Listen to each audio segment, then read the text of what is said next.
lagi nih bareng aku Vio di acara Bravery Pet Visit per 3. Nah di Bravery Pet Visit yang ketiga ini kita tuh mau ke tempat yang gak biasa banget deh guys. Pokoknya ini keren banget. Wih jambret jambret, wih jambret jambret. Good boy Jack. Jambret jambret. Wih ada jambret. Jack kejar.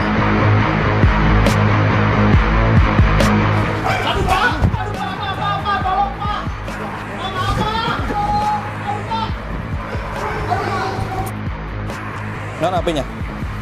Nggak ada pak, nggak ada pak. Bener pak, saya buang pak tadi pak di tengah jalan pak. Ampun kan kamu nih? Ampun pak, ampun pak. HP-nya mana tadi kamu umpetin di mana? Saya buang pak itu pak, di situ pak. Kamu tunjukin cepetan. Ini pak. Aduh pak. Oh ini? Iya pak. Kamu kok bisa-bisanya jambret? Iya pak, maaf pak. Kebutuhan pak. Lain kali jangan begitu. Iya pak, maaf pak. Kebutuhan apa kamu? Kebutuhan hidup pak. Udah jangan diulangi lagi ya. Pak, thank you ya pak ya. Oke. Ini jambret yang tadi ngambil HP saya pak. Oh gitu. Iya makasih ya pak. Iya pak. Kamu jangan ulangi lagi. Kamu lihat mbaknya itu. Iya pak, maaf ya mbak. Iya nggak apa-apa mas. Oke. Ini kalau nggak salah Pak Alfian yang di K9 bukan sih? Iya betul. Betul ya? Ini Kak Vio yang dari Bravery ya? Betul banget Pak. Nah kebetulan banget tuh nanti aku mau wawancara di dalam Pak, mau Oh, gitu. ngobrol-ngobrol. Oke, Pas boleh. banget nih ada Bapak. Boleh ya kita wawancara di dalam? Boleh. Oke deh, yuk Pak masuk yuk. Oke. Halo Barbarans, balik lagi nih di acara Bravery Pet Visit. Tadi kan kalian udah lihat ya aksi heroik dari Jack, salah satu anjing pelacak yang ada di K9 ini. Nah kali ini aku juga udah bersama Pak siapa? Alfian. Yes benar, Pak Alfian salah satu pengurus yang ada di K9 ini. Nah Pak kita mau sambil bicara di dalam sambil lihat-lihat teman-teman yang ada di dalam juga boleh ya Pak ya? Boleh. Yuk saksikan keseruannya ya Pak Parents. Oke Pak Alfian, kalau boleh tahu nih Pak, sebelum kita ngobrol-ngobrol lebih jauh, sebenarnya Pak Alfian itu posisinya apa sih di K9 ini Pak? Oh gitu, saya untuk posisi di khususnya unit Pol Satwa di Samapta Polda Metro Jaya ini sebagai staf atau bintara administrasi. Oke, sebagai bintara administrasi. Oke Pak, nah kalau kita balik lagi nih Pak ke K9, sebenarnya K9 ini tuh sudah ada sejak kapan sih Pak? Khususnya untuk Polda Metro Jaya, itu kurang lebih dari tahun 90 sudah ada. Dari tahun 90 udah ada. Oke, nah kalau tadi kan kita udah lihat di Jack itu membantu dalam proses penjabretan ya Pak, bukan? Ya, membantu menolong ya Pak ya dalam proses penjabretan. Nah, tapi sebenarnya hal-hal apa aja sih Pak yang bisa dibantu oleh anjing-anjing yang ada di K9 ini? Kayak tindak kriminal apa aja sih Pak? Kita kalau untuk kriminal ya jenisnya kriminal umum, termasuk kayak pencurian atau misalnya pembunuhan mayat, kita untuk bantuan teknisnya mencari jejak pelaku. Terus kalau untuk bantuan pelayanan di luar itu pelacakan khusus namanya. Itu ada namanya pelacakan bahan peledak. Digunakan untuk sterilisasi, mencari bahan peledak. Terus lanjut lagi untuk bahan pelacakan bahan narkotik. Gitu. Biasanya kita operasi narkotik di wilayah-wilayah bergabung dengan kesatuan kepolisian yang lainnya. Oke Pak. Nah kalau tadi Bapak udah bilang seperti itu, dari melacak bahan peledak, narkotik, itu kan pasti perlu pelatihan ya Pak ya? Betul. Gimana sih Pak kalau dari pelatihan yang disediakan oleh K9 ini Pak?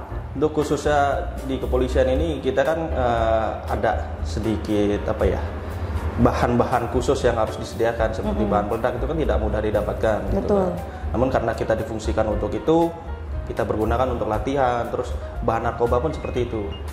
Seperti kayak sabu, ganja itu kita ada, tapi digunakan untuk latihan. Digunakan untuk latihan ya Pak ya.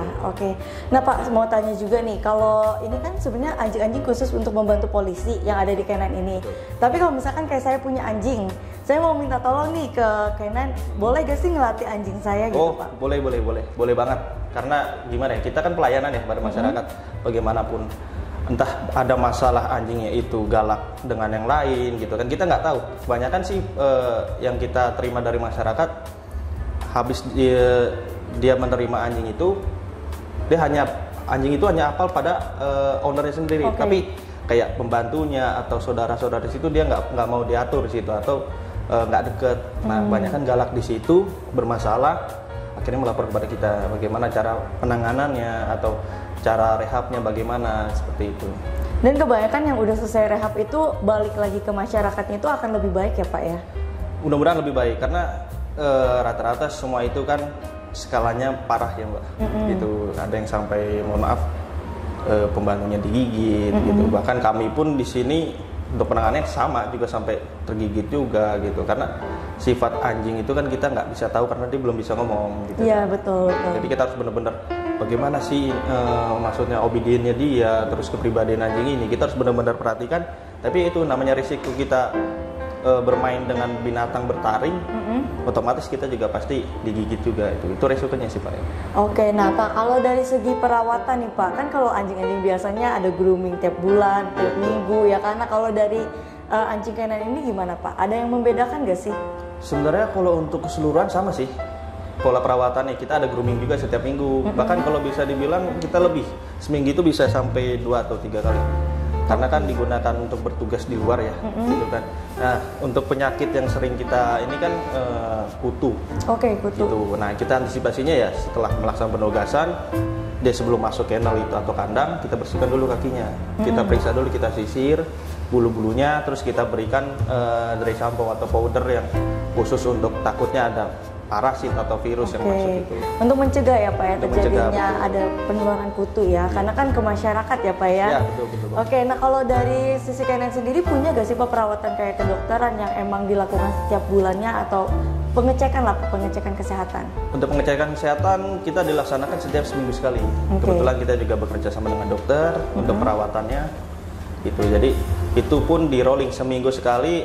Misalnya kita kan di sini ada 4 tim. Jadi minggu pertama tim 1, minggu kedua tim 2, minggu ketiga tim 3, seperti itu di rolling dengan perawatan. Biar intens sih maksudnya, karena kita kan juga otomatis stamina K9 teman-teman kita di sini itu kan diporsir banget gitu kan. Harus kita jaga ya, gimana caranya ya itu dokter itu kita perlukan. Oke Pak, tadi kan kita udah ngomong dari segi medisnya nih Pak ya, dan segi pelatihan dari anjing-anjing K9. Nah, kalau menurut yang aku dengar dari Bapak ya Pak, pasti ada nutrisi-nutrisi tertentu yang dibutuhkan. Sebenarnya apa aja sih Pak yang dibutuhkan sama anjing-anjing ada di K9 ini? Kalau untuk nutrisi kita yang jelas, karena anjing kita atau K9 kita ini kerjanya lebih ekstra, ya mayoritas pasti protein gitu kan, terus yang intinya banyak vitamin, terus minim bahan pengawet gitu loh.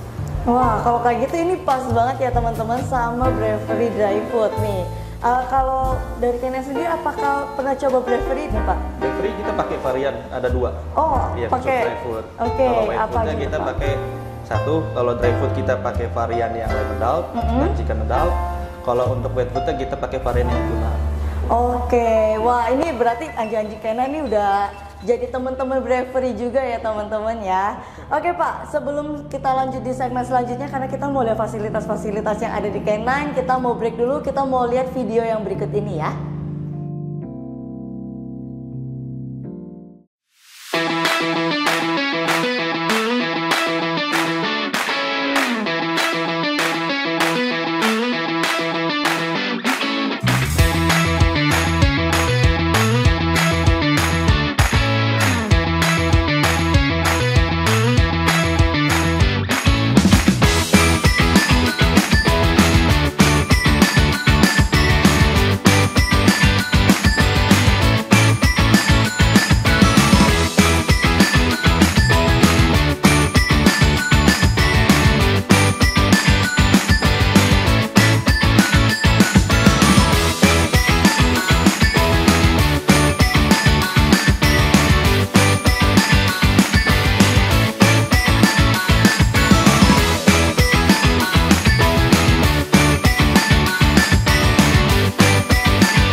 Oke Pak Fian, tadi kan kita udah lihat nih keseruan dari Bruno yang udah nangkepin narkoba ya Pak ya. Narkoba, Habis itu ada juga tadi Ibel ya Pak ya, Ibel, yang mencari bahan peledak. Nah, kalau saya lihat nih Pak, di sebelah sini tuh ada kolam renang juga ya Pak ya. Nah, ini kolam renangnya tuh sebenarnya buat Bapak atau buat siapa nih Pak? Yang jelas buat teman-teman kita. Oh, buat teman-teman. Oke, nah kalau mereka ini emang sering berenang atau gimana ya Pak? Kalau berenang itu kan kita untuk penguatan fisik juga ya, buat refreshing juga gitu. Kalau dibilang sering ya enggak, karena kan kita ada pengamanan, mungkin pas lagi jam waktu libur atau ini baru kita buat dia refreshing juga. Oke, jadi di waktu libur aja ya, nggak yang tiap hari ya Pak ya berarti ya. Oke Bapak, nah kalau sedikit beranjak kan tadi kita udah lihat mereka tuh keren-keren banget Pak. Pastinya mereka juga punya penghargaan ya Pak ya, dan prestasi. Boleh disebutkan nggak sih Pak? Untuk penghargaan sebenarnya sih kita sudah banyak ya. Namun kita ambil dari yang tahun-tahun kemarin aja, yang dari 2021 dan 2022. Oke. Itu contohnya mungkin yang tadi Bruno, dia dilibatkan untuk pengamanan G20 G20. Iya. Itu dia dipercaya untuk pengamanan di Kedubes Amerika. Kedubes Amerika. Ya, betul. Ibel juga seperti itu. Dipercaya juga untuk pengamanan G20 di Bali kemarin. Dan akhirnya dapat penghargaan dari pihak Kedubes Amerika juga. Oke, nah itu dari yang 2022 ya berarti ya Pak? 2022, Ya. betul. 2021 kita ada K9 namanya Jimmy, rasanya German Shepherd. Dia juga menemukan waktu itu operasi narkoba di daerah Bekasi. Wow, keren banget sih Pak ini mereka ya. Oke teman-teman, segitu aja ya keseruan kita bareng K9, dan thank you banget Pak Fian udah nemenin Bravery ini di acara Bravery Pet Visit, dan sampai jumpa di Bravery Pet Visit selanjutnya. Bravery, te amo.